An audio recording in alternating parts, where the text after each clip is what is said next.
Hello everyone, welcome to unique kitchens. ఈరోజు మనం చేసేది పొటాటో బాల్స్ అండి. సో ఫస్ట్ పొటాటోస్ని మనం బాగా బాయిల్ చేసుకోవాలి. నేనైతే తొక్క తీసి బాయిల్ చేసుకున్నాను. సో మంచిగా స్మాష్ చేసుకొని అందులోకి 1 కప్ వరకు శనగపిండి, అలాగే 1/2 కప్పు కార్న్ఫ్లోర్ వేసుకుని బాగా మిక్స్ చేసుకోవాలండి.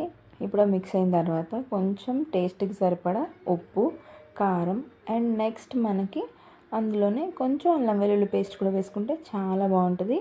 సో అది వేసుకుని బాగా ముద్దలా కలుపుకొని ఒక బాల్లా చేసుకుని ఇప్పుడు దాంట్లోంచి చిన్న చిన్న బాల్స్లా తీసుకొని, మీకు బ్రెడ్ క్రమ్స్ వీడియో పెట్టాను కదండి. సో అలాగే అదే విధంగా బ్రెడ్ క్రమ్స్ తీసుకోవాలి. అండ్ అలాగే ఒక ఎగ్ తీసుకుని ఎగ్ని బాగా ఒక గిలుకుట్టి అందులో ముంచి ఆ బాల్ని అందులోంచి మళ్ళీ బ్రెడ్ క్రమ్స్లో ముంచి ఇంకా ఆయిల్లో వేసేసుకుని ఇలా డీప్ ఫ్రై చేసేసుకోవడమే. అంతే అండి, చాలా ఈజీగా అయిపోతుంది. Easy snack. Thank you for watching.